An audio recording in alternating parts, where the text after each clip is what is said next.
Good afternoon, everyone, and welcome to Trole Chaim with your host, Rabbi Anibal. So happy to be here with all of you once again, taking a little bit of our time for this afternoon to study Torah. So welcome for being there. And welcome Ariel Lee, welcome Lori, welcome Brenda, welcome Erin. That's okay, Erin. You've been away from the class, but you've been coming to synagogue. So there, you compensate one with the other. Very happy to have you back. Welcome, David. Yeah, David, Brenda. Okay, if there's anybody else there, please say hello in the chat. We always like to know who is on the other side and to see who is sharing this classroom so we can all study together. Welcome, Julia. Welcome to the class. Shelly Chochinov. Hola. Hola. By the way, Shelly, hola is with an H. Hola without an H is a wave. The wave of the oceans. That's with an hola. O-L-A. And hola with an H, H-O-L-A, is hello. Just remember, hello starts with an H. Hola starts with an H. It comes. They even sound similar. Hola, hello, coming from probably the same root, right? But that's one. OLA is like the ola, the wave in the ocean. A little bit of Spanish class. A little bit of Spanish class in the middle of a Torah class, right? So welcome everyone. We're going to study Parsha Nasso. So many good things in this Parsha. Some people make the mistake sometimes to get lost into the counting in Parshat Nasso, because there is a lot of things that repetitious things that happen when, and we talk about the importance on the individual versus the group, and that's all good. But that is the most famous part of the Parsha, but it has many other good things. Welcome, Randy. Like we have the Birkat Kohanim in this week's Parsha, the priestly blessing. Let me move this out of the way. Right there. Priestly blessing is in this Parsha. So, some cool things that we have. And I'm sure if you connect with us on Shabbat morning, you're going to learn even more.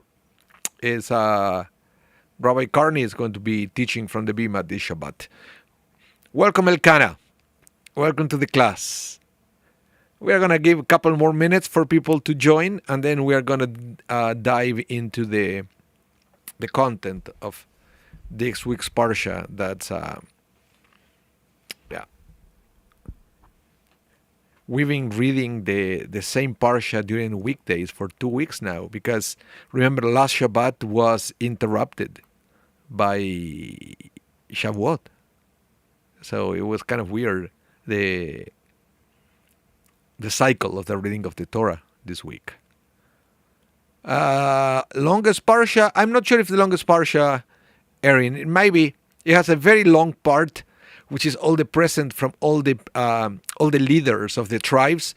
They will bring the offerings to the tabernacle. And the funny thing is they're all the same. So it's a very, very long section, but it's all the same. So if you want to have a bar mitzvah, just do it on Nasso, so you get to impress your audience. Oh, this guy's been reading forever. Yeah, but it's all the same. So yeah, that's the thing. But it is pretty long, but it's not difficult because there's a lot of repetitions in this one. That's what I mean. Yeah. So for this class, we're going to study, I think depends on how much time we have, 2 or 3 topics of this week's Parsha. So let's see how much time we have. I know sometimes I plan. Welcome, Amparo. I plan, and then I always run out of time. This is something you should know. I almost never teach everything that I want to teach. There's always things at the end of my slides, but that's okay. I use it usually the next year. That will be the first part of next year. So I learned to do that so I won't beat myself for not teaching what I wanted to teach. So I've been very disciplined to start every year with whatever I couldn't teach the year before. So this is exactly what is going to happen this class. The beginning of the class is what I didn't have time last year to teach. Okay? Yeah. Okay. So I think we are all here, or most of us are here. So let's begin with the class.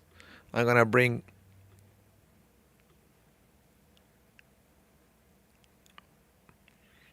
Yeah. So by the way, if you want to study more about the Torah and all these parts, you know that all my classes are in our archive. There is a playlist on YouTube, in the Shari Zedek YouTube. That is, if you go to YouTube, you know, when you search for SZ Winnipeg, and that will take you to our channel. That should be the first thing you're going to see after you hit enter and you search. So SZ Winnipeg, one word, and that will be our channel. And then from there, if you go to playlists, there are very different sections, and you can go, one is Torah L'chaim, and you will have all the archive for all the classes, so you can play non-stop. If you play a playlist, it will play non-stop classes. If you want to do that, I don't know why you would like to do that, because I wouldn't be able to do that. But yeah, if you want to do that, you can do it, and you can study for hours and hours and hours and hours non-stop. So yeah, Brendan, that I know that I don't usually teach during the summer. We take a break, and then we see each other again around the time right before the high holidays, so we can get ready for the next year. But we still have a few more weeks of studying all together. Okay, so let's go to this week's Parsha. Welcome, Holly. Welcome, Holly. Welcome to the class. So this week's Parsha, I want to talk about, because I remember I mentioned that there is lots of offerings mentioned in this Parsha. Things that they were brought, that were offered to the tabernacle. So now we have a little bit of the concept of the terumah, the offerings, or these gifts that people will have the opportunity to bring. Back in the day, it was to the Kohen, right? To the priest. In this day and age is what you donate to the synagogue, for example, or to a school, or to a hospital. Things that you don't have the obligation, but you want to. You want to give something. So it's a very holy act when we bring donations. And this is something that I learned when I came here to Canada from South America. There is I don't know how to say it, there is a much better understanding of donation in North America than there is in South America. South America, there is I will say, a lot more of time offering. People offer their time more. But here in North America, I guess time, we don't have time. So we give more of our money, if you know what I mean.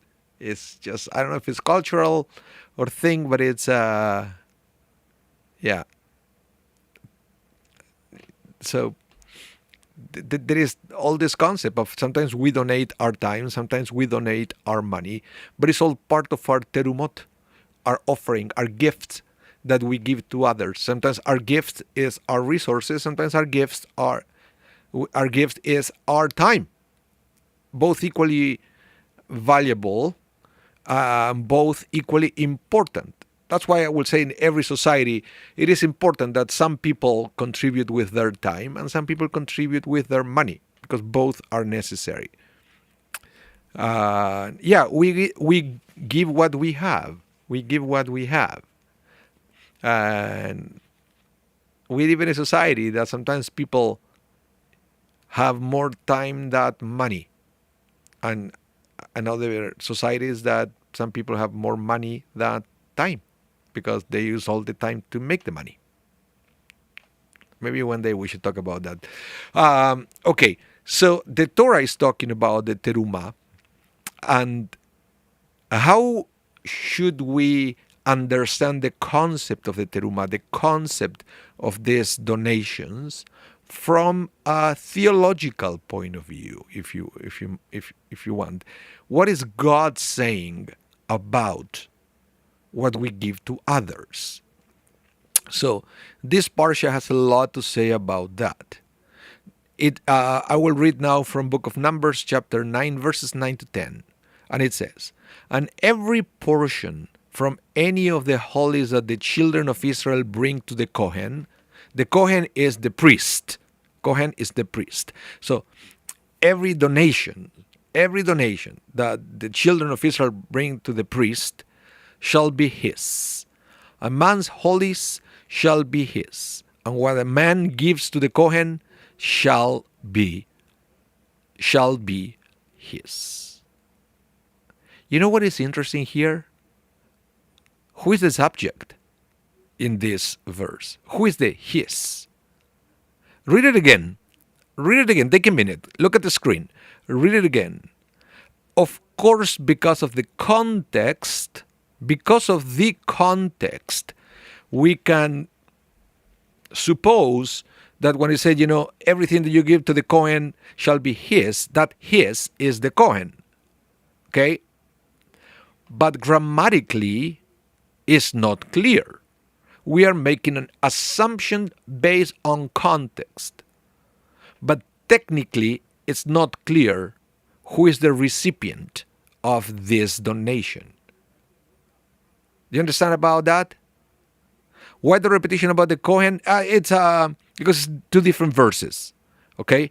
And if the Torah, instead of saying Kohen, will say him, it will get even more confusing. So it's okay that the Torah repeats the word Kohen. But what it is confusing, and for a good reason, is the word shall be his. Because here we are seeing a duality. And I think the Torah is being vague on purpose, because it is not clear who is the recipient of a donation, who is the beneficiary of a donation. If you give something to somebody else, the Torah is implying here that both the giver and the receiver are getting a benefit from that donation.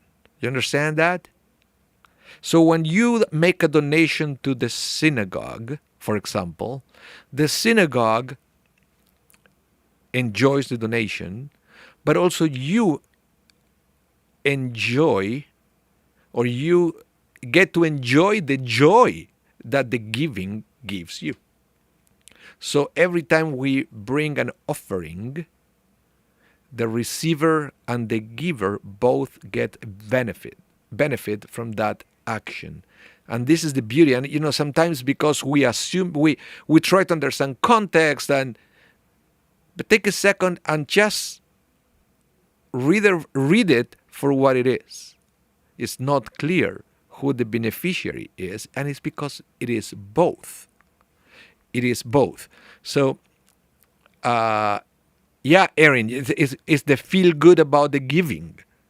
It's the feel good about the giving. And also sometimes, let me put an example here, because here is clearly talking about the temple, right? About our offerings to the Kohanim, to the priest, and to the temple back in the days. All the donations that they were giving to the temple, it also came back to you, because you were a user of the temple. If every time you came back in the day to the temple, you will see that the temple is clean and everything is working, and the Kohanim have pretty clothes and everything is functional, it's thanks to the donations. So every time we donate to a cause, it also comes to us in some way. The goodness that they do comes back to you. Let's say that you donate to the hospital. We all use hospitals sooner or later, right? And it's so it always comes back. Even if you give it to us to another organization, the fact that they are solving a problem in society, it also comes back to you. And that is what's so important for us to get the habit of donating. And again, I will say it again, donating either our money or our time or both. Okay? So let's see what rabbis have to say about this. Listen to this, because this is a beautiful story from the Midrash that explains how is that you can have more than one beneficiary from your teruma, from your offering, from your gift. Listen to this. The following story is told about Rabbi Tarfon. He was very wealthy, but was not in the habit of giving substantially to the poor. One time Rabbi Akiva said to him, "Would you like me to be your agent in buying a town or two?" "Certainly," replied Rabbi Tarfon. I guess he wanted to make, a little business on real estate. So I said, "Okay, sure, go ahead." So Rabbi Tarfon then brought 4,000 gold dinars, which Rabbi Akiva took, and instead of going to buy towns, he distributed that money to the poor. Sometime later, Rabbi Tarfon sought out Rabbi Akiva and said to him, "Okay, where are the towns that you bought for me?"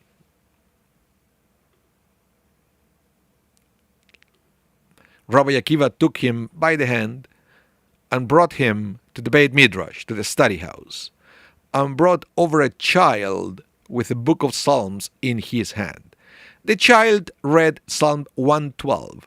"Happy is the one who fears the Lord, who is devoted to his commandments," until he got to the verse, "He gives freely to the poor. His tzedakah lasts forever. His horn is exalted in honor." Rabbi Akiva said, "You see, this is the property which I bought for you." Rabbi Tarfon hugged Rabbi Akiva and said, "You are my teacher and my leader.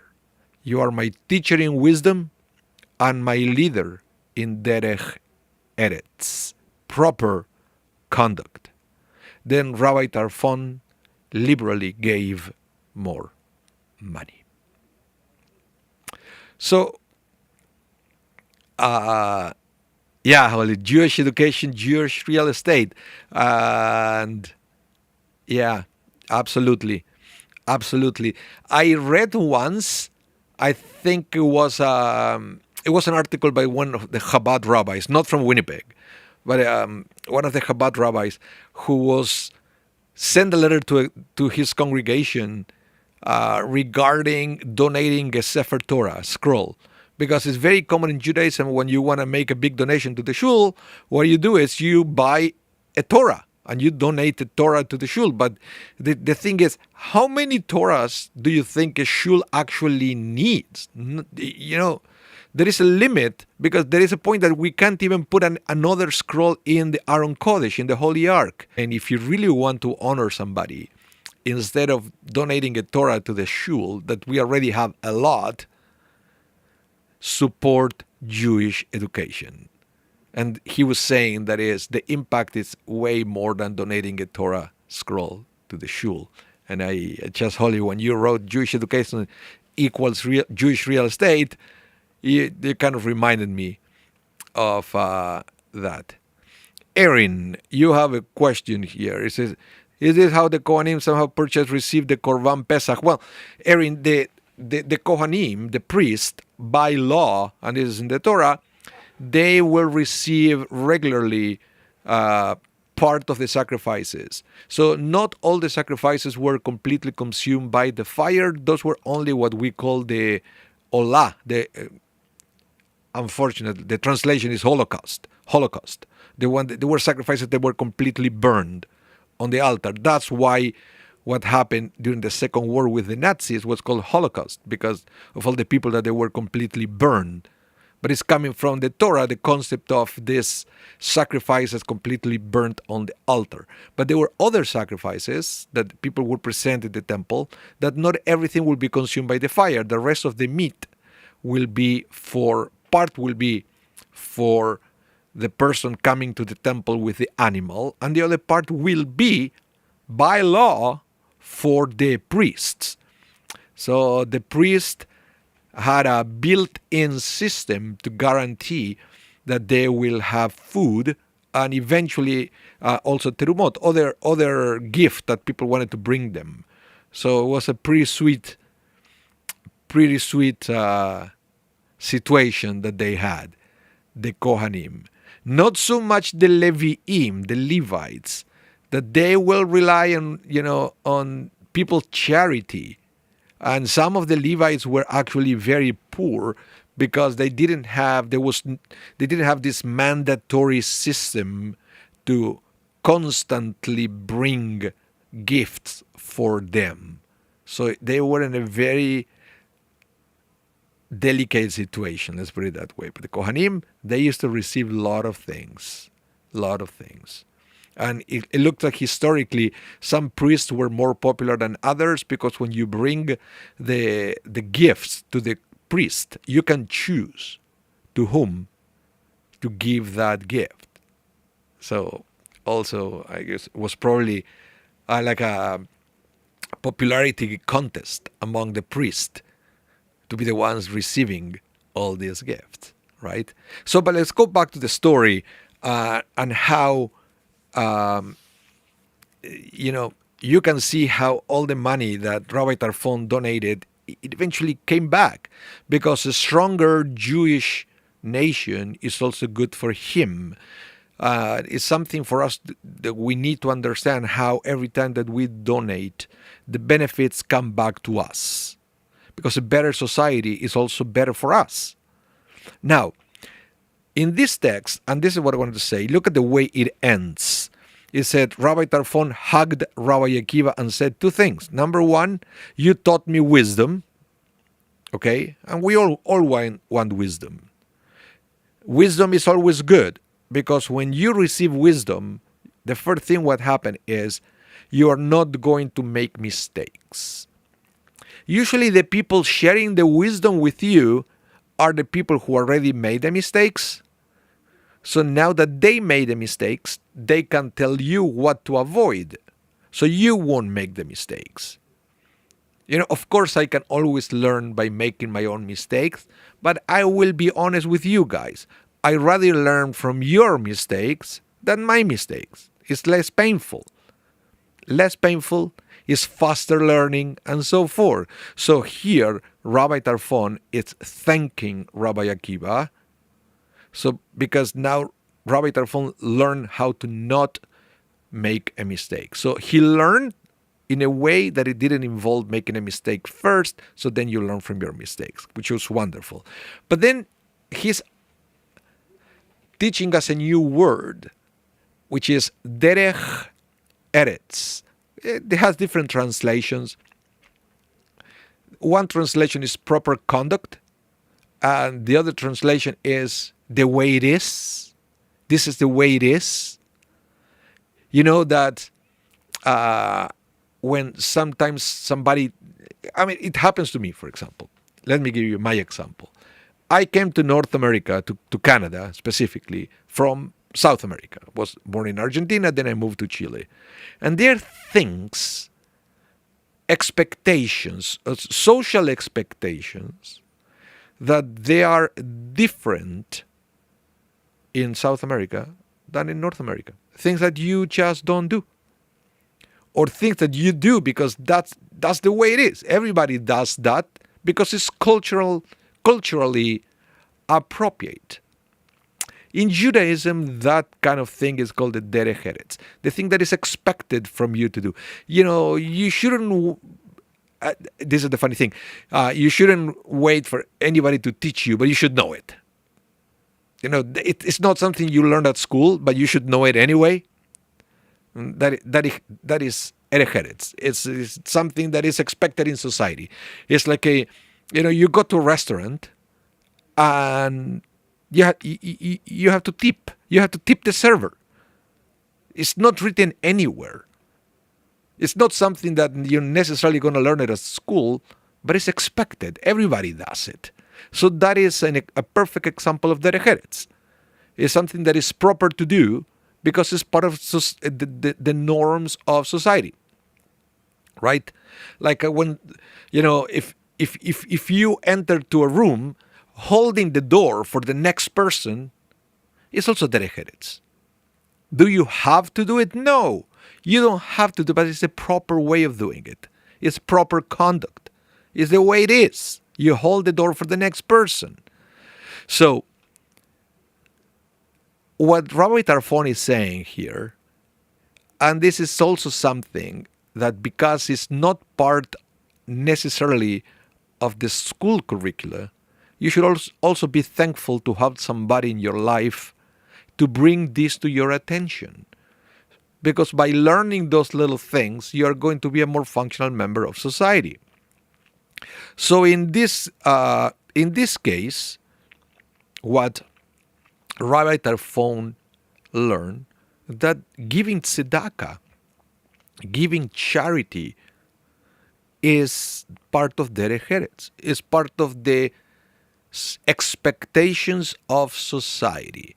Do you have the obligation to give to charity? No, it's not an obligation, but it's proper conduct. It's like holding the door open. It's like tipping a server. So Rabbi Tarfon, I guess because he was very wealthy, who knows, maybe he lived in a bubble. He never had an opportunity to understand society and to learn things that they are proper. And my goodness, every time that I travel to a new place, I try to figure out these things. I don't know if it happens to you guys. When you go on a vacation or you go to Europe and think, you want to know what is expected for you to do there. Because maybe there are things, this is also part of the derech eretz, that they are different from whatever you will do in Canada or in the United States. Right? And I will tell you a story once that, there was one family from Winnipeg that went to Spain. I think it was in Valencia.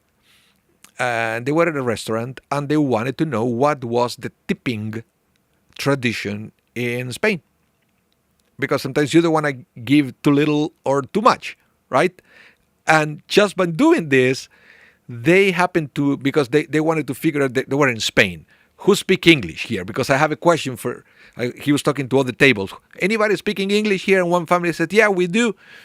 And then I said, okay, what is the tradition of tipping here? Okay, they got the answer. I said, where are you from? Oh, we are from Chile. Where are you from? We are from Winnipeg. I said, Winnipeg, we used to have a cantor in Chile that he moved to Winnipeg. What's his name? His name was Anibal. That was me. And then the other family said, oh yeah, he prepared our son for bar mitzvah in Winnipeg. And they started to talk about me in Spain. Just because they wanted to find out what was the derech eretz in that city. But it's very important when you go to a new place for you to get to know the proper conduct in that place. On the derech, not the derech, okay? Elkanah, I said you'll feel it more in Asia. In Asia and Africa, for example, there are also different expectations from people. And this is something that everybody has to get familiar with whenever you move to a new place. And Judaism says that is correct. You have to get used to and understand what is proper in your society and do it because you are part of society. Okay, now let's study a little bit more about this. Derech eretz includes everything that flows from the human being's necessity to perfect his destiny and his life, together with his society, through the medium of the earth bounty. Okay, so hence the term is used in reference to earning a livelihood and establishing civic order, and in reference to the path of discipline with manners and refinement that social life require, and to everything that touches upon the development of humankind and civility. So, for example, when you say you have to learn to be polite, that's derech eretz, proper conduct, and things like that. And engaging in derech eretz, developing the habit to be polite and to do things in the proper way, even though it's not mandatory, is good for society. And we have to get in the habit to do it. And yeah. And again, as I mentioned, it could be different in every society, right? And there are other things that even if it's not proper in one society, it doesn't mean that you cannot do it differently. And I will give you a perfect example. Like if you go, let's say I went once, I was invited to do a concert in Mexico. Nobody is on time there. I showed up on time to a rehearsal and everybody was looking at me like I was like for a different planet. It doesn't matter. For me, that's proper. You know, if the rehearsal is at 11 a.m., you come at 11 a.m. Not at 11:45 like some of them came. Because it's there, nobody will tell you anything if you're late. It's part of society because the traffic is so bad that nobody's ever on time. So, yeah, it's different things. So I was saying, sorry for learning good habits. Let's continue. Now, how do we improve our derech eretz? Listen to this. Rabbi Anibal, the son of Rabbi Judah Hanassi, said, "Excellent is the study of the Torah when combined with a worldly occupation, for toil in them both keeps sin out of one's mind. But study of the Torah, which is not combined with a worldly occupation, in the end comes to be neglected and becomes the cause of sin. And all who labor with the community should labor with them for the sake of heaven, for the merit of their forefathers sustains, for the merits of the forefathers sustain the community, and the forefathers' righteousness endures forever. And as for you, God in such case says, I credit you with a rich reward, as if you yourself had actually accomplished it all." Yeah. Brenda, what do you write? What do you say there? Mañana, tomorrow. Mañana, tomorrow, like in Spanish, you mean? Huh.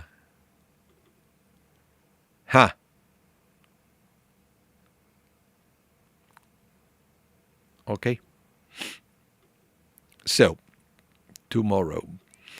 Let's go back this. This is a very interesting thing because now, after this, I brought to you this Mishnah for Pirkei Avot because I think it is connected to the study of Rabbi Tarfon, to the story of Rabbi Tarfon and Rabbi Akiva. What is the connection of the two? You know, Rabbi Tarfon was the one who, according to Rabbi Akiva, wasn't giving enough money and all that. You see, but then you realize that he was the one who didn't have to work because he was wealthy already. So all what he was doing during his life was to study Torah. And because he was never working, he never worked a day on his life, he lost a big part of understanding the world. A big part. And that's why Pirkei Avot said we have to do both. We have to learn Torah, but you also have to work. We need to have a direct connection with society. We cannot live in a bubble. Also, the other way, the other extreme is also bad. Just to work, and to neglect our Torah study. Both are necessary to keep us on track. Both are necessary to develop the proper traits of character. And in the case of Rabbi Tarfon, Rabbi Akiva was able to teach him that the biggest problem that he has is that, you really never understood the needs of the world because you have no needs. And if you don't get in, if you don't connect with society, so you are missing a big, big, big part. That's why this concept of study of the Torah, which is not combined with a worldly occupation, in the end comes to be neglected and becomes the cause of sin, which is exactly what Rabbi Akiva was talking about Rabbi Tarfon. Now, this is kind of interesting because this comes into direct conflict with the concept of the person or the people who study the yeshiva 24/7. And that tension existed all along in Jewish history. People who actually disagree with this statement of Pirkei Avot and said, no, some people belong to the Torah Academy and they should not work in anything else, so they can dedicate their lives exclusively to the study of Torah. And there are many other people within Judaism that they disagree with them, and they agree with Rabbi Gamliel, that he said, no, the best way is to be able to combine both. Okay? And I always thought that, many of these people that they study at yeshiva, at least what they do is they study, but they also teach. So they get an opportunity to connect with people. No, many of them, they don't even teach. All they do is to study. But you said, to study for what? For the sake of study. Well, but you study at least to teach it to somebody else. Not necessarily. Some people, all they do is to study and never get a chance to teach it to other people. I don't know what you think, guys. Let me know in the chat what you think about the tension between the two models. The model that said that people should study Torah 24/7 for the sake of studying Torah, and the model that said that it has to be combined with a worldly occupation, to use the words of Pirkei Avot, right? So let me know in the chat what you think, because I think it's very important. I think it's very important. Okay.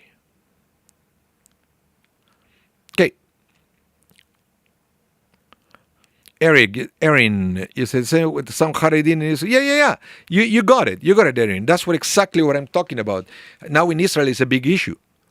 A big issue. That some of them, they said, that even serving in the IDF is an interruption to their study Torah, and it should not be done.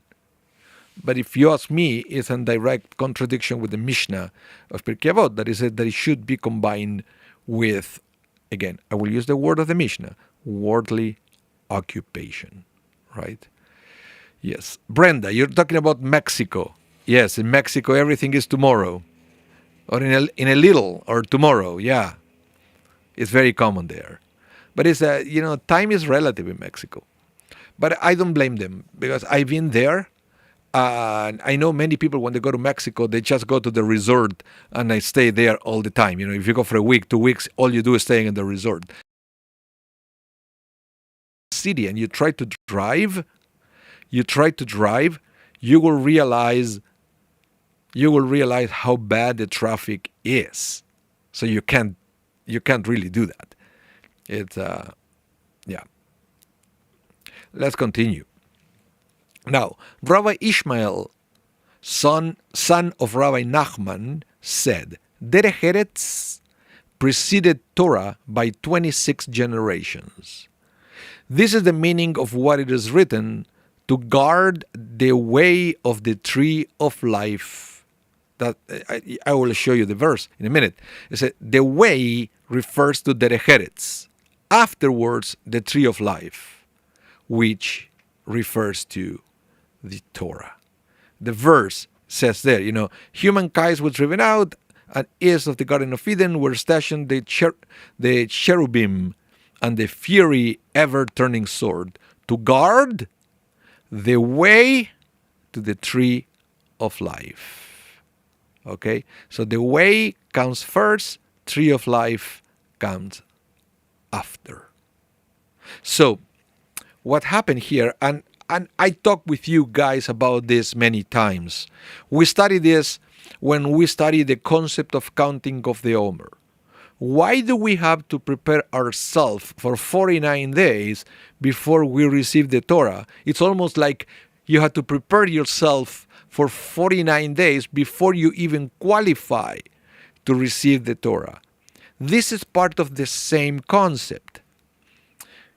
Why do we have to do that? Because even, the Midrash says that derech eretz, the proper way, the thing that you should know even, without anybody telling you, because it's obvious, right? Manners should be obvious.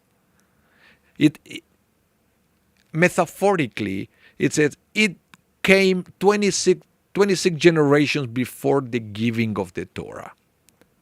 What does it mean? That you don't really need the Torah to understand what is proper. You don't need the Torah to learn to be polite, right? And I think the Midrash here says it beautifully. The Midrash says the same thing by saying, why you don't need the Torah to learn to be polite? Because learning to be polite came 26 generations before the Torah. Right? And it brings this beautiful verse. They say to guard the way to the tree of life. So basically, even in the Garden of Eden, we learn about the way, the proper way.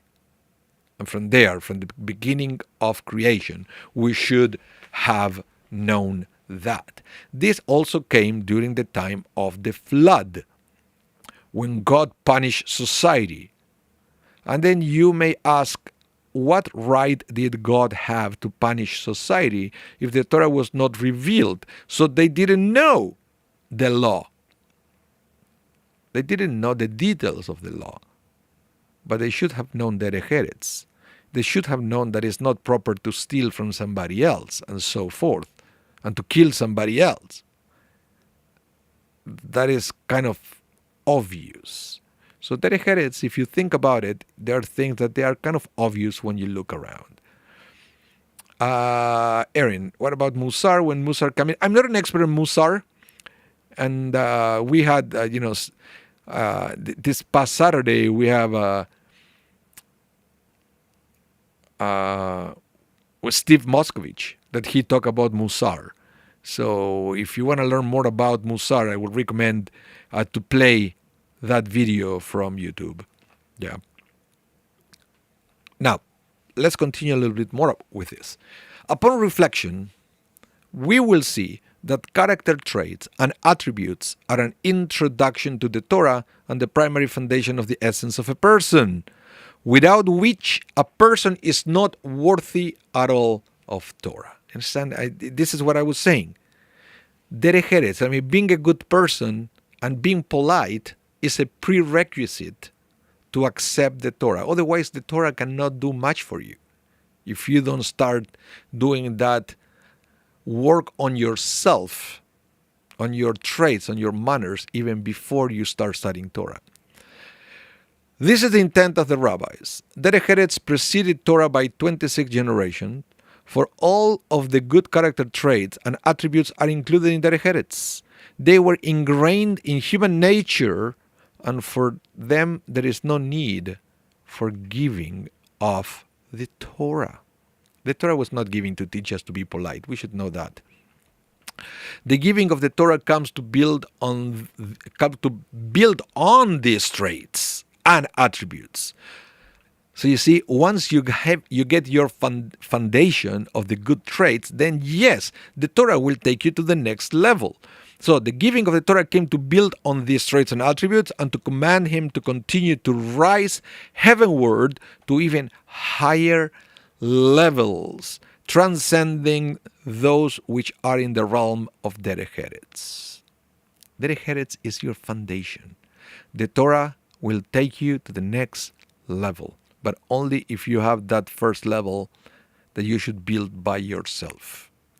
Upon reflection, we will see that this code, too, that which is referred to as Derech Eretz, which preceded Torah from Sinai, is a comprehensive system which encompasses the entire man.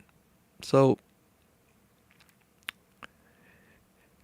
in other words, lack of manners cannot be blamed into, well, I never had a chance to study Torah, because it has nothing to do with the Torah that we read in the synagogue, the Torah that we study. Manners are things that they are part, or should be, part of our nature. The problem is sometimes we suppress that, or we convince ourselves that that's not the way. But most of the time we know by nature, we have instincts of what is proper and what is not proper. Okay? When we do something wrong and somebody will say, oh, that's not kosher. Well, it's a very good word, kosher, because kosher doesn't mean pure. Kosher means proper. Okay? So when you say a kosher conduct, it's a proper conduct. Yeah. Historically, you said, Erin, what was happening 26th century before Matan Torah? That was the creation of the world. Creation of the world. Now, if you will ask, why was the generation of the flood punished if they were never commanded to fulfill the mitzvot? The answer is that there are numerous mitzvot that people must keep based on logic, even if they were not commanded to keep them. Therefore, they were punished. They knew what to do. They knew what to do, but they just, they pretended they didn't know. And God, I have this conversation with my son all the time. He said, oh, I didn't know. And then after I talked to him, you realize that, well, he technically didn't know, but he suspected that something was bad. So I said, why did you do it anyway if you suspected it was bad? It's because since we are little, we learn to not to listen to that voice of consciousness that is part of Derech Eretz. Yeah. Let's see what else I see here in the... we read here. It says, our sages said a person should always observe the Torah and mitzvot, even if for no sake, he will not come to observe for his own. Yeah. Man cannot wear women's clothing, women cannot wear man clothing, is in the Torah. Yeah, back in the day, that was part of the society, right? That was part of society, the thing. In this day and age, right now is more complicated because many of the clothing that we buy in the store is not marked for specific genders anymore. So in that sense, society is changing. Yeah. Shelley, you said purging of all ways, habits, thoughts to make oneself ready to receive the Torah. Yeah. Sometimes it's purging the old ways. Sometimes it's rediscovering that we always knew, that for many different reasons we pretended we didn't know. We didn't know. We should never fool ourselves and stuff like that. Okay, let's go to the next one. I wanted to touch a little bit on the blessing, the Birkat Kohanim, because this is happening. This is so important in Jewish tradition. Is the blessing in the Torah. It's a blessing that we've been using for generation after generation. Every time we have a bar or bat mitzvah, we bless them with this blessing. When we have a wedding, when I have a wedding, I bless the couple with this blessing, with the Birkat Kohanim. You may have heard it in the synagogue, Yevarechecha Adonai ve'ishmerecha ken yehi ratzon, and so forth. Okay? And it's also important because the Torah says this is the way where you should bless the people of Israel.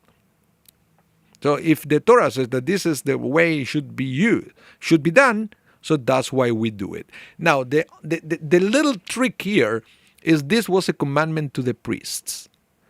God is saying to the priest, hey, priest, when you want to bless the people of Israel, use this formula, right? Well, but now we don't have the temple anymore, so kind of by analogy, we realize, okay, if the priests are not there, and the Torah says that we are all a nation of priests, even if metaphorically, so we learn that this is the proper way to bless people in the Jewish tradition. So I wanted to explore a little bit with you the language of this prayer, this blessing. So it says, thus shall you bless the nation of Israel, speak unto them. May Hashem bless you and safeguard you. Sometimes it's, translated as, may God bless you and keep you, right? In Hebrew is, Yevarechecha Adonai ve'ishmerecha. So may God bless you and protect you. Okay? Lishmor is to protect it and protect you. Next, it will say, may God illuminate his countenance upon you and let you find grace. Ya'er Adonai panav elecha v'chuneka. The word v'chuneka comes from the word chen. Chen is grace. Grace, at least in Judaism, grace, the word chen, is the attribute of God of giving you something for free, in the sense that you don't deserve it. God will give it to you out of love, not out of obligation. When you deserve something, I have to give it to you because you deserve it. But if you don't deserve it, if I give it to you, it's just because I want to give it to you. So basically here is, may God illuminate you out of grace. Not because you deserve anything, not because your behavior was incredible, but it's because God wants to share God's light with you out of grace. Because God loves you, and there is no other reason needed. No other reason needed. And then the last one, may God lift God's countenance upon you and establish peace for you. Again, it's a lot of talking about God's face here, which is a metaphor, of course, because God doesn't have a face, but it's like it's this light coming upon you and to give you peace. So we are blessing by sending blessings and protecting the blessings. We are blessing by sharing God's light with the recipient of the blessing for free, without any expectations, anything back, or without the recipient deserving this. And at the end, come on, what is the most important thing you can wish to somebody? The most important blessing, the blessing of peace. Because if you don't have peace, you can enjoy anything. You need peace to have the right mindset to enjoy the blessing. So that's why the blessing wraps up with peace. Now, I want to explain a couple of things about this. May God bless you and safeguard you. This is talking about not only may God send you a blessing, but may God protect that blessing so you will have a chance to enjoy it. Can you imagine if God blesses you with you winning the major prize in the lottery? Millions of dollars. What a blessing, right? But if God gives you the money, and that because now you have all this money, you get into terrible habits. You get into drinking, drugs, gambling, and then you cheat on your spouse because now you have money, you have other people around you. Is that really a blessing? That's not a blessing. It looks like a blessing, but it was a curse, because that blessing was not safeguarded. Safeguarded. So basically, it's may God bless you, and may God protect that blessing. So the blessing is going to be enjoyed as a blessing, and it's never going to become a curse. Beautiful wish. Beautiful wish here that God's giving God. And then the other thing, the same thing. And then just receive it for what it is. Don't think God is giving you this because God loves you. Okay? Relax. You don't owe anything to God. And then at the end, and may God give you peace so you can enjoy it. So you won't have anything disturbing the enjoyment of the blessing. And that's what it is. So yes, Julia, it's called Aaronic benediction because the first one who was commanded to bless the people of Israel with this blessing was Aaron, the first high priest. That's why we call it Aaronic benediction, right? Yeah. Okay. Well, thank you, everyone. And thank you so much for tuning in this Torah L'Chaim for this week. And we are going to be singing the Birkat Kohanim, the priestly blessing, this coming Shabbat at the synagogue. So if you want to listen to the music, you'll have a chance to listen to this on this coming Shabbat service. And I'm pretty sure that Rabbi Carney is going to teach a little bit more about it. So don't miss that, okay? So thank you again, everyone. And if you missed any part of this class, don't worry. It's going to be rebroadcasted tonight at 8 Central, okay? 8 Central. And remember, thumbs up to the class. Don't forget, thumbs up. And please subscribe to our channels if you haven't done so you will be notified every time we go live or every time that we upload something new to our channel. So you have to subscribe for that. And thank you so much. Hope to see you all next week. Have a wonderful rest of your day. Be blessed. Stay safe. Hope to see you soon. Bye, everyone.